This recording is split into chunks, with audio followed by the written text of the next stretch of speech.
Le monde, tel que nous le connaissions, s'est effondré en un instant, englouti par une obscurité insondable, nul d'entre nous n'a compris comment cela s'est produit, la vie avait suivi son cours prévisible, les jours se fondant les uns dans les autres, et il semblait que ce rythme durerait éternellement. Je me souviens parfaitement de ma dernière soirée de normalité, ma journée de travail s'est achevée à 7 heures, j'ai éteint mon ordinateur, dit au revoir à mes collègues et quitté le bureau. Aurais-je pu imaginer que je les voyais pour la toute dernière fois? Les griefs que je nourrissais autrefois me semblent désormais totalement insignifiants, alors que je suis assis seul dans mon appartement, éclairé par la faible lueur d'une veilleuse, une vieille sagesse populaire nous dit de nous préparer au pire, si seulement nous avions su où nous allions, nous aurions peut-être amorti notre chute. À l'époque, aucun de nous ne réalisait que nous allions plonger dans l'abîme. Aujourd'hui, je me surprends à réfléchir, combien faut-il à l'être humain pour régresser à un état de terreur primale? L'existence ordonnée à laquelle nous étions habitués, si apparemment stable, pouvait s'écrouler à tout moment. Notre monde, où nous nous sentions maîtres, est devenu étranger et hostile en un instant, quand l'ordre familier s'effondre, et que seule une obscurité impénétrable s'étend devant nous dans tous les sens du terme, on se transforme rapidement en bête. J'écris ce journal dans l'espoir qu'un jour, ce cauchemar prendra fin, et que les générations futures sauront ce qui nous est arrivé.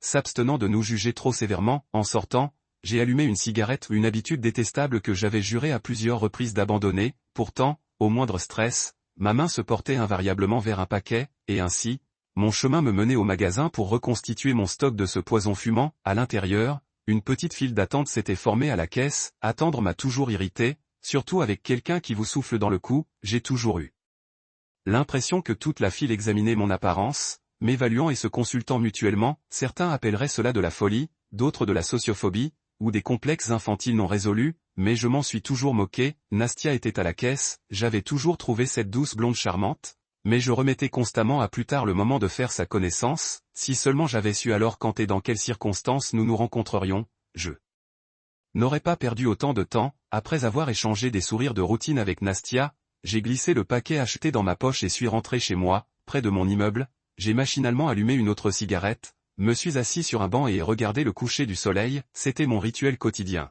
J'ai toujours trouvé quelque chose de mystique, de secret, voire de divin, dans le soleil qui disparaissait à l'horizon. Personnellement, je n'ai jamais cru en Dieu. Ma grand-mère a essayé de m'emmener à l'église, mais sans succès. Tout là-bas m'irritait, le lever matinal pour le service, la nécessité de rester debout 2 heures sous le chant monotone du chœur, la langue liturgique qui m'était incompréhensible, même l'odeur de l'encens me chatouillait désagréablement le nez. Maintenant, comme tant d'autres, il ne me reste plus qu'à espérer en Dieu. Pourtant, en regardant par la fenêtre, au fond de moi, je comprends que même lui nous a abandonnés.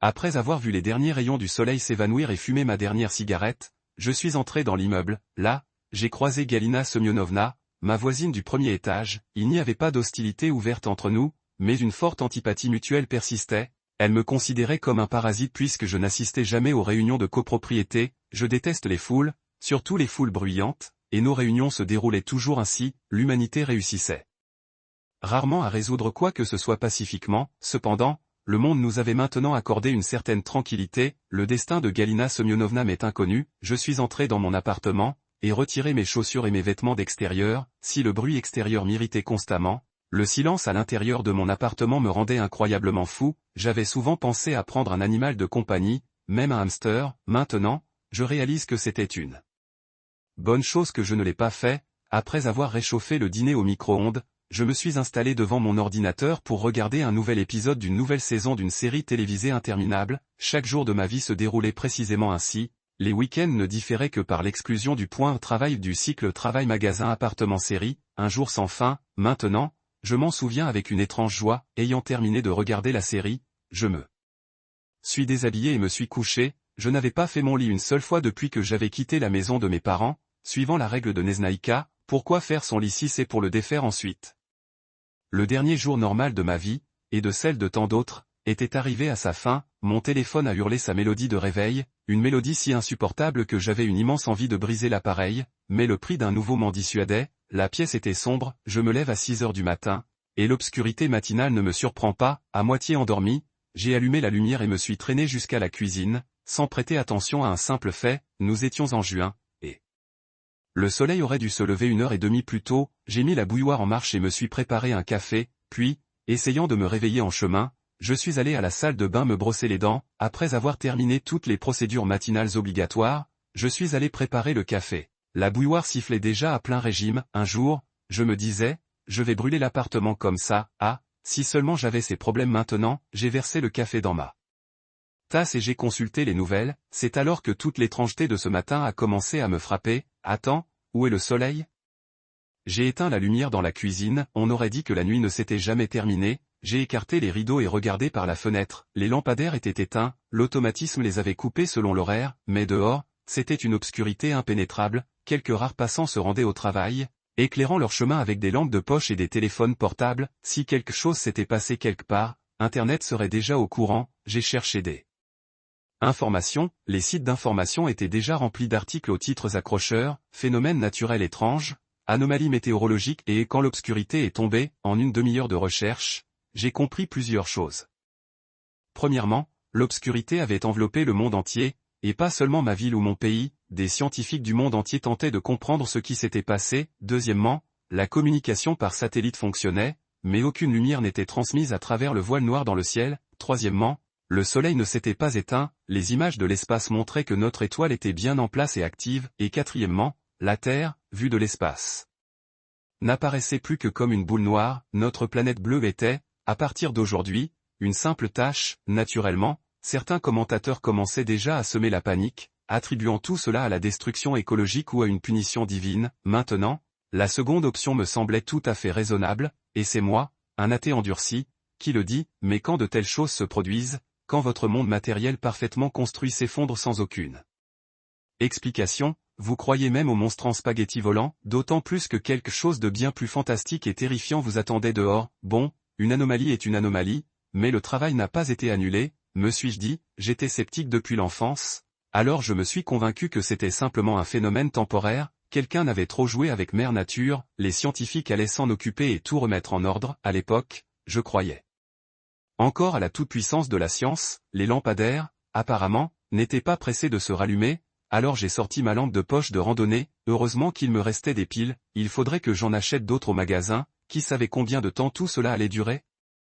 Je ne savais pas alors que tout cela ne finirait jamais, du moins pas encore. Jetant tout dans mon sac, je suis entré dans la cage d'escalier. Galina Semyonovna et la voisine du dessus discutaient déjà des événements du jour. Leur conversation passait d'une théorie à l'autre avec une rapidité incroyable. Armes biologiques, châtiment divin, extraterrestre. Je suis descendu rapidement, ne voulant même pas entendre un fragment de leur délire. Mon cerveau, à ce moment-là, avait construit une magnifique défense. Ne t'inquiète pas, ça passera. Alors, je suis sorti. Si seulement quelqu'un avait eu l'idée d'allumer l'éclairage public. J'ai sorti ma lampe et j'ai appuyé sur l'interrupteur, puis j'ai marché vers mon travail, mais il n'était pas écrit que j'y parviendrais. Je marchais en direction de l'arrêt de bus, éclairant mon chemin. Les passants étaient de plus en plus nombreux dans la rue. La merveilleuse capacité de l'esprit humain à s'adapter et à s'habituer à tout ce qui est inhabituel. Il n'y avait pas moins de voitures non plus, comme si rien d'étrange ne s'était produit. Néanmoins, chacun réagissait différemment. Les hommes marchaient calmement, certains parlaient au téléphone, discutant de la nuit qui n'était pas passée, d'autres portaient toujours des écouteurs et préféraient ne rien remarquer autour d'eux. Les femmes essayaient de marcher près de leur mari ou se regroupaient en petits groupes de 2 ou 3 personnes, parfois même 4 ou 5, en somme, la nuit éternelle n'avait pratiquement aucun impact sur la vie de la ville. Moi astérisque, je sais maintenant qu'elle est éternelle. À l'époque, je pensais que le soleil finirait par se lever. L'arrêt de bus était bondé, ce qui signifiait que le dernier bus était parti depuis longtemps et que le prochain arriverait bientôt.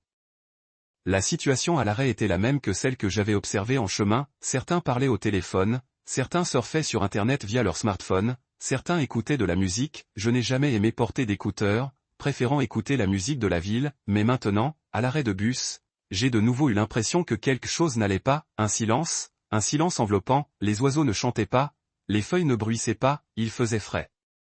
Mais il n'y avait pas de vent, seules les conversations des gens rompaient ce silence. Et puis, un cri a retenti. Une petite fille, d'environ 6 ou 7 ans, criait et pointait du doigt quelque part au fond de l'arrêt de bus, puis l'enfant a éclaté en sanglots. Tout le monde, moi y compris, a regardé là où elle montrait. Seuls ceux qui écoutaient de la musique avec des écouteurs n'ont pas été distraits. Là, dans le coin, se tenait une personne, sans rien de particulier, vêtue de baskets, d'un jean et d'un blouson en cuir. Une capuche de sweatshirt était rabattue sur son visage. Quelqu'un a braqué une lampe de poche sur elle, et là, même moi, qui étais resté calme, j'ai été saisi. L'être n'avait ni bouche ni yeux, là où se trouvent les lèvres chez les humains, une police, et à la place des yeux, des creux noirs. Nous les avons surnommés les sans-visage, et ils étaient les plus inoffensifs de ceux qui étaient apparus de l'obscurité. La créature a tressailli à la lumière de la lampe de poche et s'est dirigée, avec des mouvements saccadés et désordonnés, vers la lumière. L'homme a immédiatement détourné la lumière, des femmes ont crié, la foule s'est dispersée en courant, même les mélomanes ont réagi à la panique et,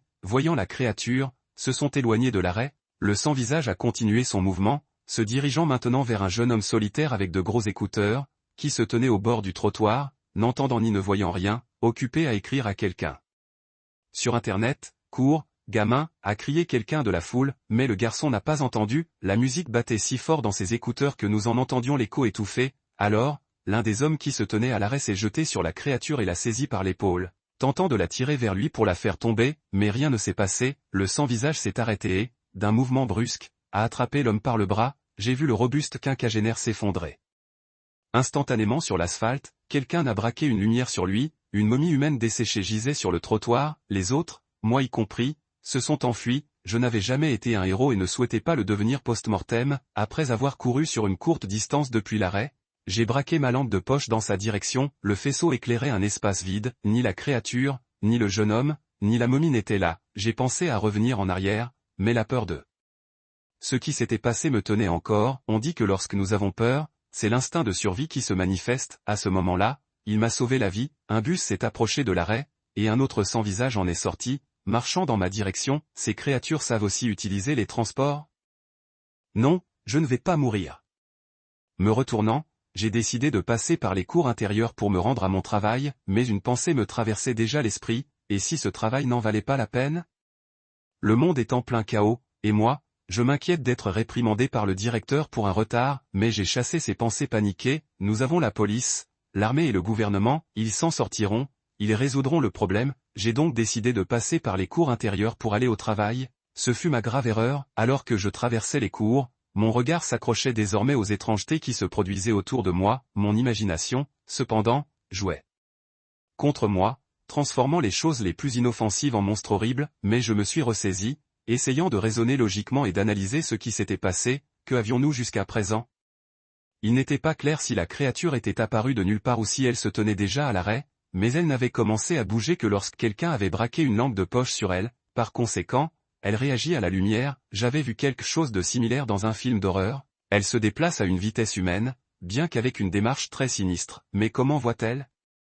C'est un mystère, car la créature s'est clairement et précisément dirigée vers le jeune homme resté à l'arrêt. De plus, elle est capable de tuer d'un seul contact et de disparaître dans le néant, ce qui signifie qu'elle peut aussi apparaître de nulle part, et elle n'est pas seule. Elles savent utiliser les transports, ce qui suggère une certaine intelligence. En réfléchissant à tout cela, j'ai traversé une autre cour et me suis arrêté parce que j'ai entendu un son, un grincement. Je me suis tourné vers ce qui le produisait et j'ai expiré. De vieilles balançoires, datant encore de l'époque soviétique, grinçaient. Apparemment, des enfants s'étaient balancés et étaient partis. Attends, quels enfants? Dans les 4 cours que j'avais traversés, je n'avais rencontré que 6 personnes, dont 2 étaient effrayées et s'étaient enfuies en me voyant. Il semblait qu'elles avaient aussi rencontré les sans-visage. Quels parents, dans une telle situation, laisserait son enfant seul dehors? Comment les enfants étaient-ils même allés à l'école ou à la maternelle?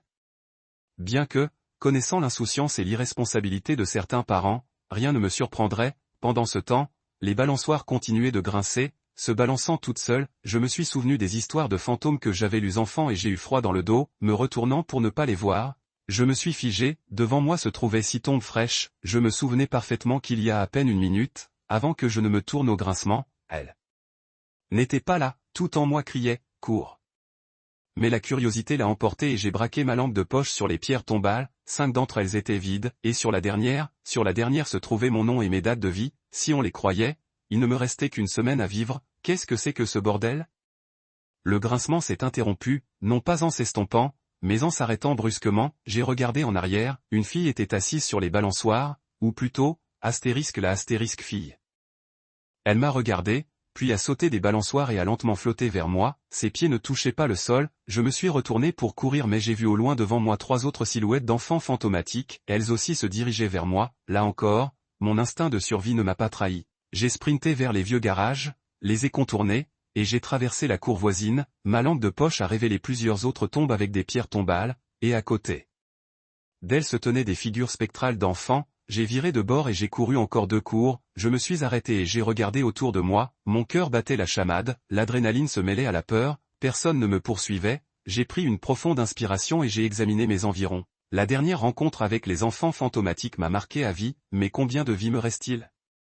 Je me suis souvenu des tombes et de la pierre tombale avec mon nom, exactement une semaine à partir d'aujourd'hui, et si c'était une prophétie? Non, je deviens fou, je dois me ressaisir, me calmer. Premièrement, j'étais en vie, c'était déjà ça. Deuxièmement, malgré l'horreur qui se déroulait autour de moi, il fallait décider quoi faire ensuite. Non, je n'irai certainement pas travailler aujourd'hui, qui savait ce qui m'attendait encore? Pour une raison quelconque, j'avais l'impression que le cauchemar allait s'amplifier de manière exponentielle, je me suis un peu trompé alors, il s'est amplifié bien plus vite, il fallait que je regarde autour de moi, j'ai balayé les environs avec le faisceau de ma lampe de poche. Il n'y avait pas de créatures sans yeux et sans nom, ni d'enfants fantomatiques, plus tard, on les appellerait simplement les enfants, sans grande imagination, mais où étais-je? Je ne pouvais pas me considérer comme un expert de la ville, mais je connaissais parfaitement mon quartier, cette cour me semblait inconnue, idiot, j'ai mon sac avec mon téléphone.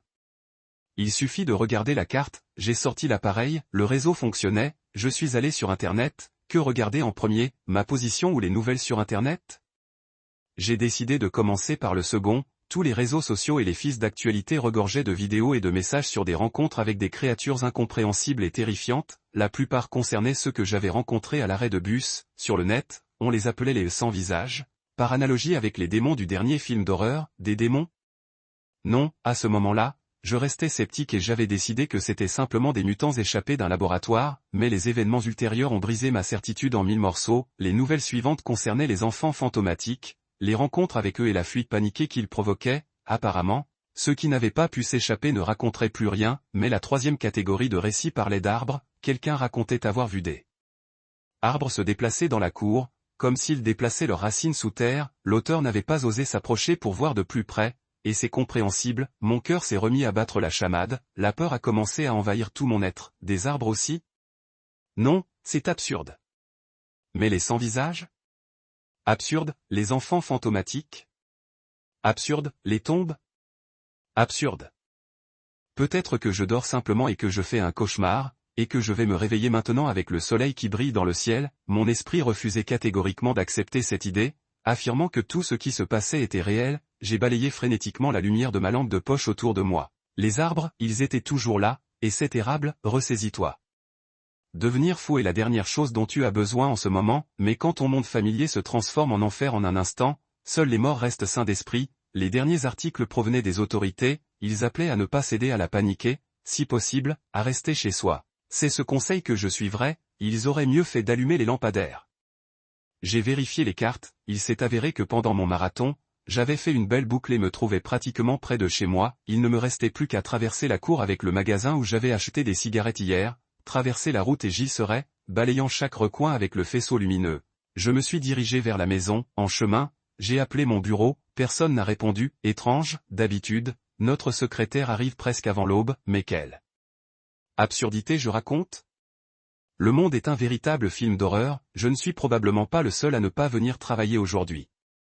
Presque en reculant devant chaque ombre suspecte, j'ai atteint le magasin, sur le perron se tenait Nastia, fumant, je ne savais pas qu'elle avait aussi cette mauvaise habitude, j'ai décidé de m'approcher d'elle et de parler, j'avais besoin de discuter de l'horreur qui nous entourait avec quelqu'un, et simplement de me défouler. Et puis, les lampadaires se sont allumés, la lumière des lampadaires m'a un peu apaisé, cela signifiait que la situation était plus ou moins sous contrôle, et que tout reviendrait peut-être bientôt à la normale, je ne savais pas alors ce qui deviendrait notre nouvelle normalité, je me suis approché de Nastia, elle fumait toujours, sans me prêter attention, je n'aurais jamais cru qu'on pouvait fumer une seule cigarette aussi longtemps, salut, les jeux salués, comment ça va? Oh, génie, quel moment et quel endroit pour poser cette question. C'était une pure ironie, commencer une connaissance en plein milieu de la fin du monde, d'un autre côté, il n'y aurait peut-être pas d'autre occasion, je ne savais pas à quel point j'avais raison à ce moment-là, Nastia m'a regardé à la lumière des lampadaires et de l'enseigne du magasin. Ses yeux étaient rouges et son visage très pâle, les mains de la jeune femme tremblaient, comment ça va? Elle a tiré une bouffée, puis a jeté la cigarette, comment ça va? Tu vois bien, on aurait dit qu'elle venait de faire une crise d'hystérie, qu'est-ce qui s'est passé? J'ai voulu la calmer, elle a fait un signe de la main vers la porte du magasin et a sorti une nouvelle cigarette, fumer autant est mauvais pour la santé, j'ai voulu dire, mais en voyant son visage pâle et ses mains tremblantes, j'ai compris que mon conseil était totalement déplacé en ce moment, les portes du magasin se sont ouvertes silencieusement, et je me suis figé devant ce que j'ai vu, des sans-visages. Beaucoup de sans-visages, ils se tenaient partout, j'ai compté environ 30 créatures à vue d'œil, ils se tenaient là, regardant avec leurs orbites vides les étagères, les vitrines des réfrigérateurs, 4 se trouvaient près de la caisse, et tous tenaient des paniers remplis de produits. Ces créatures sont intelligentes? C'est impossible. Pourtant, j'en avais vu un sortir d'un bus, il n'y avait pas de personnel dans le magasin, et je comprenais parfaitement où ils étaient tous passés, il semblait que seule Nastia avait réussi à s'échapper, je me tenais là, observant la scène qui se déroulait devant moi, et puis, tous les sans-visages, comme sur commande, ont tourné la tête vers moi et, avec leur démarche saccadée, se sont dirigés vers moi, j'ai fui le magasin comme une balle, dès que les portes se sont refermées derrière moi, les sans-visages se sont figés, Nastia terminait sa deuxième cigarette, alors, tu as bien regardé, demanda-t-elle, ça t'a plu? Je regardais toujours les créatures à l'intérieur, et les vendeurs. Je me suis tourné vers Nastia, où sont-ils? Certains se sont enfuis, répondit la jeune femme, et d'autres, ils sont entrés en file, ont pris des paniers et ont commencé à faire leurs courses, nous n'avons pas fait attention, nous pensions que c'était des clients ordinaires, et puis ils ont commencé, elle s'est tue et a sorti une autre cigarette, la nicotine la tuera plus vite que ces créatures, me traversa l'esprit, mais puisque j'avais déjà commencé à jouer les héros, j'irai jusqu'au bout, et pourquoi es-tu resté? Demandai-je à la jeune femme, j'avais peur, répondit-elle, laisse-moi te raccompagner chez toi, proposai-je, c'est loin pour toi. Il s'est avéré qu'elle habitait non loin de moi, étrange, pourquoi ne nous étions-nous jamais croisés avant? Bien que, peut-être, c'était mieux ainsi, compte tenu des événements ultérieurs, elle a fini sa cigarette et a jeté le paquet à la poubelle, étonnant l'éducation que pensais-je, c'est un vrai capharnaüm, mais même ici, elle ne jette pas ses déchets, et tes affaires, commençai-je, Nastia a regardé vers la porte, je m'en passerai, oui, moi non plus je ne voudrais pas me frayer un chemin parmi ces créatures, même si ses papiers ou son portable étaient restés là, la vie est plus précieuse, ce n'est que dans les films hollywoodiens que les héros se jettent pour une broutille pour ensuite mourir, Nastia n'avait pas l'intention d'être une héroïne de film d'horreur, elle est descendue du perron du magasin et m'a regardé, alors, on y va? Nastia marchait à côté de moi, silencieuse, je n'ai pas non plus tenté d'engager la conversation, de quoi parler dans une telle situation? Les lampadaires allumés m'ont permis d'éteindre ma lampe de poche, la charge de batterie économisée pourrait encore me servir, et elle l'a fait, nous nous efforcions de marcher dans les taches de lumière de l'éclairage urbain, évitant l'obscurité, les vitrines des magasins brillaient, mais à ce que nous pouvions distinguer, il n'y avait personne à l'intérieur, une seule fois, nous avons croisé une personne, vraisemblablement un client, qui se tenait près d'une porte et regardait la rue, en nous voyant, il a fait un signe de la main et a entrouvert la porte, nous invitant à entrer. J'ai refusé, Nastia est restée silencieuse, dans un autre magasin, un sans-visage était pressé contre la vitrine, il se tenait là, ses orbites vides fixant l'obscurité, lorsque nous nous sommes approchés, il a tourné la tête vers nous, Nastia a tressailli et m'a attrapé la main, elle fixait l'asphalte, essayant de ne pas regarder la créature pendant que nous passions devant la vitrine, le sans-visage nous regardait, après notre passage, j'ai entendu un coup sur la vitre et j'ai regardé en arrière, la créature frappait du poing contre la vitrine, comme si elle demandait à être libérée, Nastia et moi avons involontairement accéléré le pas, il nous restait à traverser une cour, quand le cauchemar a commencé, j'ai décidé de ne pas couper par l'air de jeu, me souvenant de ma rencontre avec les enfants, au lieu de cela, nous contournerions par la route, le long des bords éclairés par les lampadaires, et puis, une ombre est venue à notre rencontre, je l'appelais une ombre en moi-même. C'était une silhouette haute, près de 2 mètres, entièrement enveloppée dans un capuchon noir, là où un visage aurait dû se trouver sous la capuche, des ténèbres tourbillonnaient, et le plus étrange, elle était plus noire que la nuit même qui régnait dehors, il semblait que l'incarnation même du mot aux ténèbres, se tenait devant nous, et j'ai physiquement ressenti la haine qui émanait de cette créature, oui, maintenant, en comprenant ce qui s'était passé, je réalisais que c'était précisément ce que j'avais ressenti, non pas avec mon esprit, mais comme la peau ressent la chaleur, cette créature me haïssait Nastia, haïssait tout ce qui était vivant, sa malveillance brûlait comme un feu, elle est sortie de l'obscurité comme si elle se décollait du mur non éclairé d'un bâtiment et a glissé vers nous, nous nous sommes figés dans la tache de lumière d'un lampadaire, s'approchant de la frontière entre la lumière et l'obscurité, l'ombre s'est arrêtée, et puis, dessous son capuchon, une main s'est levée dans notre direction, elle était entièrement noire, couverte de diverses plaies, par endroits, il n'y avait même pas de chair, et une fumée noire s'échappait des trous, du sang noir goûtait des doigts de la créature, l'ombre nous désignait du doigt, et une peur m'a envahi au nom, pas seulement de la peur, Mais une terreur primale, jamais de ma vie je n'avais eu aussi peur. Nastia m'a de nouveau attrapé la main, je sentais qu'elle tremblait. On recule, ai-je murmuré. Nous nous sommes retournés, et là, c'est moi qui tremblait. Non loin, une autre ombre se tenait, nous observant. Non, je ne voyais toujours pas son visage, mais j'avais la nette impression qu'elle me regardait. Moi précisément, la haine qui émanait d'elle se mêlait à la peur. J'ai eu envie de fermer les yeux et de me rouler en boule sur le sol. J'ai commencé à sentir ma raison m'abandonner, et là, Nastia n'a plus tenu, elle a arraché sa main de la mienne et, en criant, a couru à travers l'air de jeu. Les ombres ont glissé à sa suite, mais alors, un des arbres a fouetté Nastia au visage avec une branche, la jeune femme est tombée, et des racines sorties de terre ont immédiatement commencé à l'enlacer. « Aide-moi » m'a-t-elle crié, mais je suis resté là, paralysé par la peur, incapable de bouger. En quelques secondes à peine, les racines de l'arbre ont complètement enlacé Nastia et l'ont rapidement traînée sous terre. Dès que la jeune femme a disparu, les ombres se sont arrêtées et ont commencé à se dissoudre. Elles semblaient devenir plus pâles, se fondant dans la nuit. Un instant de plus, et les créatures avaient disparu. Je suis resté sous le lampadaire, craignant de bouger. Je ne sais pas combien de temps s'est écoulé avant que la peur ne me lâche. J'étais toujours debout dans la tache de lumière. Il fallait que je rentre chez moi, mais comment? Le monde entier était devenu dangereux, sans visage, enfants, ombres et même des arbres qui voulaient me tuer. Je me suis ressaisi et j'ai allumé ma lampe de poche. Dans les films d'horreur, de telles créatures craignent la lumière. Ce n'est pas un hasard si l'obscurité s'est abattue sur le monde. Je vais marcher en m'éclairant. Peut-être qu'elles ne me toucheront pas. J'ai même été surpris, mais sur le reste de mon chemin, je n'ai rencontré personne d'autre, personne, c'est-à-dire ni créature ni humain. Il semblait que ceux qui avaient survécu étaient barricadés chez eux et dans les magasins. Il n'y avait pas de voiture non plus, seulement celles que les propriétaires avaient garées près de chez eux ou de leur travail. J'ai ouvert la porte de l'immeuble. Noir, maudits soient ceux qui dévissent les ampoules. Qui sait quelles autres créatures pourraient se cacher dans l'obscurité?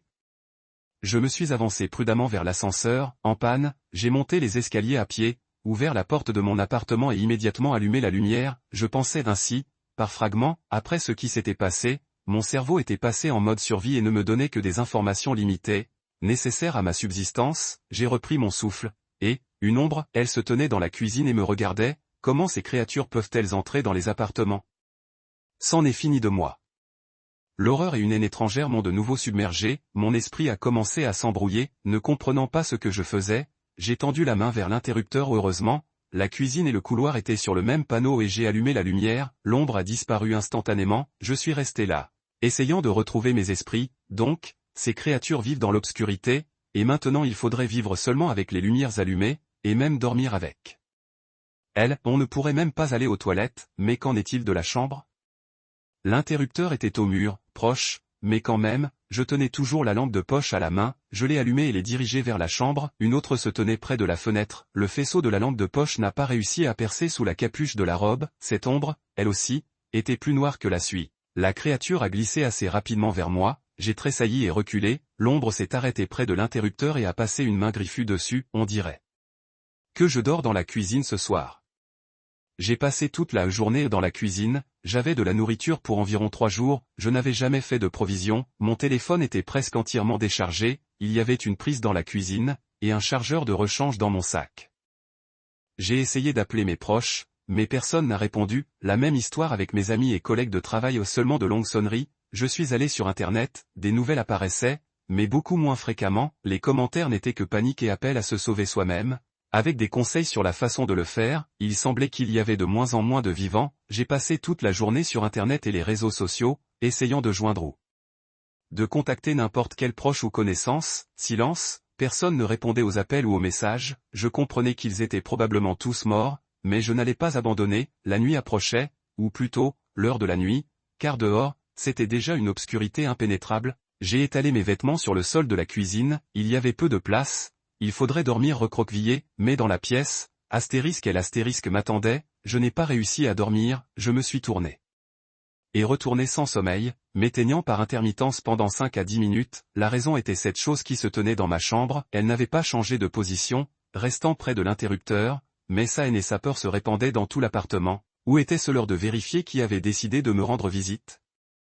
Mon réveil a sonné à 6 heures du matin, le grincement à la porte a cessé. Ma première action a été de vérifier si l'ombre était toujours là, bien que, à en juger par le fait que j'avais toujours peur, la créature n'était pas partie. Elle était là, attendant. J'ai allumé le gaz et j'ai commencé à sortir la nourriture du réfrigérateur. Il était étonnant que les services publics fonctionnent encore, ils méritaient une médaille pour leur courage, même pendant l'apocalypse, ils continuaient à faire leur travail. J'ai décidé de regarder par la fenêtre, l'obscurité, une obscurité totale, les lampadaires ne brillaient pas, éteints pour la nuit.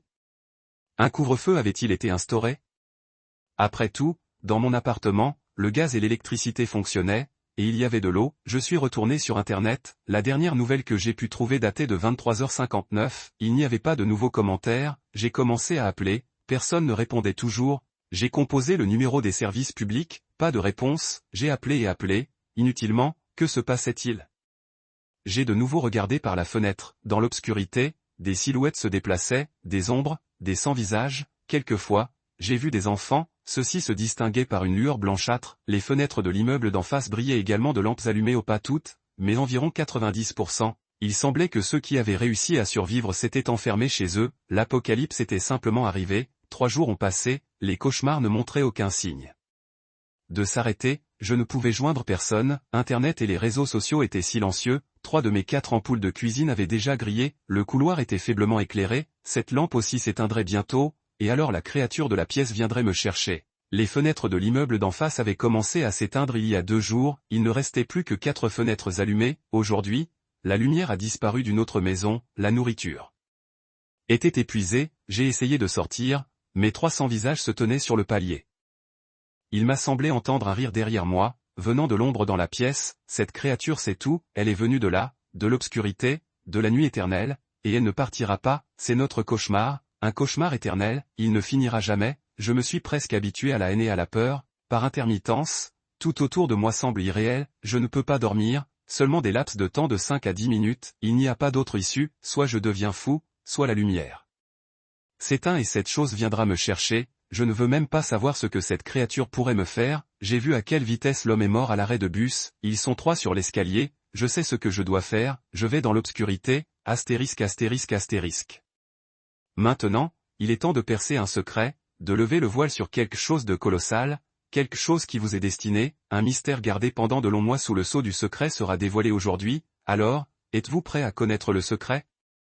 Je déclare le lancement de l'événement le plus grandiose de ma carrière. Les meilleurs auteurs ont préparé des récits à vous glacer le sang, spécialement pour vous, et seulement pour vous, je peux entrouvrir les portes et vous laisser entrer, désormais, vous pourrez écouter des histoires en format audio, sans publicités agaçantes, même hors ligne. Et le plus important, avant même leur apparition sur la chaîne YouTube, vous me l'avez demandé depuis longtemps, et je vous ai écouté, désormais, nous serons tous plus proches, nous pourrons échanger lors de diffusion en direct, ou peut-être même nous appeler personnellement, faire plus ample connaissance, et discuter de tout et de rien comme de vieux amis, et que diriez-vous de créer une histoire ensemble? Nous choisirons le lieu, le moment, un rebondissement inattendu, les personnages, ou peut-être deviendrez-vous vous-même un personnage de cette histoire, errant dans un village abandonné, une rue déserte, ou enfermé dans votre appartement maudit, imprégné de sueur, qui refuse de vous laisser partir, une histoire qui fera déglutir les autres ou se retourner nerveusement, nous organiserons ensemble un concours pour les auteurs, selon les conditions que nous aurons définies, et nous remettrons ensemble le trophée aux vainqueurs, et pour les plus attentifs, j'ai personnellement préparé de jolis prix. Mais les bonus ne s'arrêtent pas là, parmi ceux qui franchiront les portes, j'offrirai la clé de la prochaine, et nous pourrons en apprécier les charmes ensemble. Maintenant, je suis prêt à vous ouvrir les portes, grâce à vous, je peux financer toutes ces exclusivités que nous avons imaginées. Merci de me donner cette opportunité, cette chance de donner plus, de faire quelque chose de grandiose, vous ne m'avez jamais entendu dire quelque chose comme « je me retire pour la monétisation » ou « j'ai besoin d'argent, voici mon lien de don ». Non, depuis plus d'1 an, malgré tout, je réalise pour vous des doublages incroyables, j'ai l'impression d'avoir réussi à rassembler autour de moi une famille bienveillante, réactive et sincère. Vous pouvez obtenir votre passe pour les portes dans la description ou le commentaire épinglé, entrez, ce sera effrayant et intéressant.